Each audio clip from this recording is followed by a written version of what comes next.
বন্ধুরা, marble studio মুভির দুনিয়ার সবথেকে বড় সাম্রাজ্যকে বানিয়েছে এবং এটা এই জন্য মার্বেল মুভি যতটা বেশি পরিমাণের টাকাকে আয় করে থাকে ততটা পরিমাণের টাকাকে কোনো প্রকার ফ্র্যাঞ্চাইজি আয় করতে পারেনি। এবং এর মধ্যেও স্পেশালি যদি আমরা অ্যাভেঞ্জার মুভির সম্বন্ধে কথা বলি তাহলে মার্বেলের অ্যাভেঞ্জার ইনফিনিটি ওয়ার এবং অ্যাভেঞ্জার এন্ডগেম পুরো পৃথিবীর সবথেকে বেশি আয় করা মুভিদের মধ্যে একটি। কিন্তু মুভিকে ছোড়ে যদি আমরা শুধুমাত্র সিরিজের কথা বলি তাহলে আমরা দেখতে পারবো মার্বেল স্টুডিও এইদিকে অনেকটাই পিছিয়ে রয়েছে। এবং এটা এই জন্য মার্বেল যতটা ভালো পরিমাণে কাজ করে থাকে তাদের মুভির মধ্যে ততটা ভালো পরিমাণে কাজ করতে পারে না নিজেদের সিরিজের মধ্যে। বন্ধুরা, মার্বেল স্টুডিওর বেশিরভাগ সিরিজ অতটাও ভালো না হলেও কিন্তু এর মধ্যেও কিছু কিছু এমন সিরিজ রয়েছে যেগুলো আসলে অনেকটা বেশি পরিমাণে অসাধারণ ছিল। এবং মার্বেলের এই সমস্ত সিরিজে স্টোরি এবং কোয়ালিটি ভালো হওয়ার সাথে সাথে এই সমস্ত সিরিজগুলোকে ফ্যান্সরাও অনেকটাই বেশি পরিমাণে পছন্দ করেছিল। এই জন্যই বন্ধুরা, আজকের এই ভিডিওতে আমরা মার্বেলের সবথেকে বেস্ট সিরিজের সম্বন্ধে কথা বলবো এবং এই সমস্ত সিরিজের র্যাঙ্কিং কে করে আমরা জানার চেষ্টা করব মার্বেল এখনো পর্যন্ত যে সমস্ত সিরিজগুলোকে বানিয়েছিল তার মধ্যে বেস্ট 10টি সিরিজ কোনটি। বন্ধুরা, আজকের এই ভিডিওটা অনেকটাই বেশি পরিমাণে ইন্টারেস্টিং হতে চলেছে, তাই বন্ধুরা ভিডিওটিকে শেষ পর্যন্ত দেখতে ভুলবেন না। বন্ধুরা, ভিডিওটিকে শুরু করার আগে আমি আপনাদেরকে বলে দিই যে আপনারা যদি এই চ্যানেলে নতুন এসে থাকেন তাহলে চ্যানেলটিকে সাবস্ক্রাইব করবেন এবং ভিডিওটা ভালো লাগলে লাইক করতেও ভুলবেন না। Number 10, the পানিশার। পানিশার মার্বেলের খুবই জনপ্রিয় একটি ক্যারেক্টার। এই জন্য মার্বেল একে নিয়ে যখন একটি টিভি সিরিজ বানিয়েছিল তখন ওই টিভি সিরিজকেও অনেক দর্শকেরাই পছন্দ করেছিল। পানিশারের এই টিভি সিরিজটি রিলিজ হয়েছিল সাল 2017-তে এবং এই সিরিজের এখনো পর্যন্ত 2টো সিজন এসেছে। এবং যদি আমরা এই সিরিজের স্টোরির কথা বলে থাকি তাহলে এই সিরিজের মধ্যে আমাদেরকে এমন একটি মানুষকে দেখানো হয় যার নাম ছিল ফ্র্যাঙ্ক কার্লসন। ফ্র্যাঙ্ক কার্লসন নিজের ফ্যামিলির সাথে অনেকটাই খুশিতে ছিল, কিন্তু একদিন অনেকগুলো গুন্ডা এসে তার পুরো ফ্যামিলিকে মেরে দেয়। এই জন্য ফ্র্যাঙ্ক কার্লসন নিজের ফ্যামিলিকে একেবারে হারিয়ে ফেলার পর ওই সমস্ত এনিমিদেরকে খুঁজে খুঁজে মারতে থাকে এবং সে তাদেরকে মেরে একেবারে তার ফ্যামিলির রিভেঞ্জ নিয়ে নেয়। এবং এটি একটি আর রেটেড সিরিজ ছিল যার মধ্যে অনেকটাই বেশি পরিমাণে মারপিট ছিল। এবং এই সিরিজের মধ্যে এতটা বেশি পরিমাণে ভায়োলেন্স থাকার পরেও এই সিরিজের কোয়ালিটি কোথাও ড্রপ হয়নি। এই সিরিজের IMDb রেটিং হলো 8.4 এবং এটিকে রোটেন ডোমেসের মধ্যে 65% ভোট দেওয়া হয়েছে। বন্ধুরা, আমার হিসাবে এই সিরিজটি খুবই অসাধারণ ছিল, এই জন্য আপনি নিঃসন্দেহে এই সিরিজকে দেখতে পারেন। এমনকি এই সিরিজকে দেখতে দেখতে আপনি কখনো বড় হবেন না। Number 9, Falcon and the winter soldier. বন্ধুরা, এই সিরিজটি ডিজনি প্লাস হটস্টারে রিলিজ হওয়া সেকেন্ড সিরিজ ছিল, যে সিরিজটিকে মার্বেল বানিয়েছিল ওয়ান্ডাভিশন সিরিজের পর। এবং এই সিরিজটি রিলিজ হয়েছিল সাল 2021-এর মধ্যে এবং এখনো পর্যন্ত এর শুধুমাত্র একটি সিজন এসেছে। এবং এই সিরিজের মধ্যে আমরা অ্যাভেঞ্জার এন্ডগেমের পরের ইভেন্টকে দেখতে পেয়েছিলাম এবং এখানে আমরা দেখতে পেয়েছিলাম ফ্যালকন এবং উইন্টার সোলজার নিজেদের জীবনের মধ্যে কেমন ভাবে স্ট্রাগল করছিল এবং সুপার হিরো হওয়ার পরেও তাদেরকে কি কি স্ট্রাগলের সম্মুখীন হতে হয় সেটিকেও আমরা দেখতে পেয়ে গিয়েছিলাম। এবং এই সিরিজের মধ্যে ফ্যালকন এবং উইন্টার সোলজারের ডুওকে খুবই অসাধারণ ভাবে দেখানো হয়েছিল। এবং এই সিরিজের মধ্যে আমরা ফ্যালকনকে নতুন ক্যাপ্টেন আমেরিকা হিসাবে দেখতে পেয়েছিলাম। এবং এই সিরিজটি শেষ হতে হতে ফ্যালকন পুরোভাবেই নিউ ক্যাপ্টেন আমেরিকাতে পরিবর্তন হয়ে গিয়েছিল। বন্ধুরা, এই সিরিজটি রোটেন টোমাটোর মধ্যে 85% ভোট পেয়েছিল এবং এই সিরিজের IMDb রেটিং হলো 7.1। Number 8, iron fist. আয়রন ফিস্টকেও মার্বেলের খুবই একটি অসাধারণ সিরিজ মনে করা হয়, যে সিরিজটি বেস্ট রয়েছে মার্বেল ক্যারেক্টার আয়রন ফিস্টের উপর। আয়রন ফিস্টের সিরিজটি রিলিজ হয়েছিল সাল 2017-এর মধ্যে এবং এটিরও এখনো পর্যন্ত 2টো সিজন এসে গিয়েছে। এবং ওই সময়ের মধ্যে এই সিরিজটির ভিউয়ারশিপ কম হলেও কিন্তু যারা যারা এই সিরিজটিকে দেখেছিল তারাই এই সিরিজটিকে খুবই বেশি পরিমাণে পছন্দ করেছিল। আয়রন ফিস্টের স্টোরি অনেকটাই অসাধারণ ছিল। নাম্বার 7, ওয়ান্ডাভিশন। মার্বেল যখন ডিজনি প্লাস হটস্টারের মধ্যে নিজেদের মুভিকে একেবারে স্ট্রিম করতে শুরু করে দিয়েছিল তখনই ওয়ান্ডাভিশন তখন এই সিরিজটি ডিজনি প্লাস হটস্টারের মধ্যে মার্বেলের সবথেকে প্রথম সিরিজ ছিল। এই সিরিজটি রিলিজ হয়েছিল সাল 2021-এর মধ্যে এবং এই সিরিজের মধ্যে ওয়ান্ডা এবং ভিশনের স্টোরিকে দেখানো হয়েছিল। এবং এই সিরিজের মধ্যে অনেক কিছুই একেবারে ছিল। এই সিরিজের প্রথম এপিসোডগুলোর মধ্যে খুবই ভালো পরিমাণে কমেডি ছিল, এমনকি এই সিরিজের কয়েকটি অংশকে একেবারে ব্ল্যাক এন্ড হোয়াইটের মধ্যে দেখানো হয়েছিল। এমনকি মার্বেল এই সিরিজের মধ্যে এক্সম্যানেরও অনেকগুলো ক্যারেক্টারকে দেখিয়েছিল এবং এই সিরিজের মধ্যে ডার্ক হোল বুককে একেবারে ইন্ট্রোডিউস করা হয়েছিল।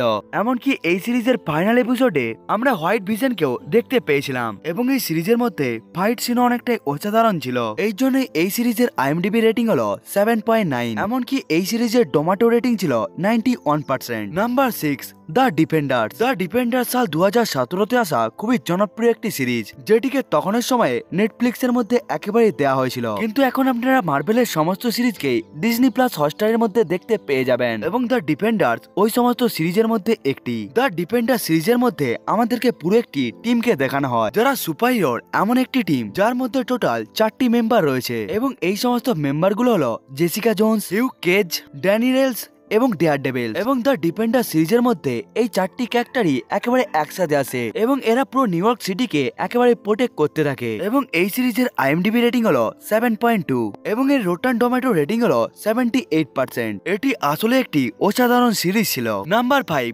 Werewolf by night. বন্ধুরা, এটি আসলে মার্বেলের তরফ থেকে আসা মিনি সিরিজ যেটি রিলিজ হয়েছিল সাল 2022-এর মধ্যে এবং এই সিরিজটি পুরোপুরিভাবে অ্যাকশন এবং হররে ভর্তি। এমনকি এই সিরিজটি পুরোপুরিভাবে ব্ল্যাক এন্ড হোয়াইটে রয়েছে এবং এই সিরিজটি তখন কালারফুল হয়ে যায় যখন এই সিরিজটি পুরোপুরিভাবে শেষ হয়ে গিয়েছিল, কিন্তু এখনের সময়ে এই সিরিজটিকে কালার প্রিন্টেও রিলিজ করা হয়েছে। এই জন্য এই সিরিজকে আপনারা ডিজনি প্লাস হটস্টারের মধ্যেও দেখতে পেয়ে যাবেন। এই সিরিজটি রিলিজ হওয়ার পর থেকে খুবই ভালো পরিমাণে রেসপন্স পেতে থাকে এবং রেসপন্সের সাথে সাথে যদি এর রেটিং এর সম্বন্ধে কথা বলা হয় তাহলে এই সিরিজের আইএমডিবি রেটিং হলো 7.1 এবং রটেন টমেটোর মধ্যে এর রেটিং হলো 89%। Number 4, moon night. বন্ধুরা, আমার মতে মুন নাইট মার্বেলের সবথেকে জনপ্রিয় সিরিজদের মধ্যে একটি। মুন নাইট সিরিজটি রিলিজ হয়েছিল সাল 2022-এর মধ্যে এবং এখনো পর্যন্ত এই সিরিজটির শুধুমাত্র একটি সিজন এসেছে এবং এই সিরিজের মধ্যে আমাদেরকে মার্ক স্পেক্টর নামক একটি মানুষের কাহিনীকে দেখানো হতে থাকে যার মধ্যে মাল্টিপল পার্সোনালিটি ডিসঅর্ডার হওয়ার সাথে সাথে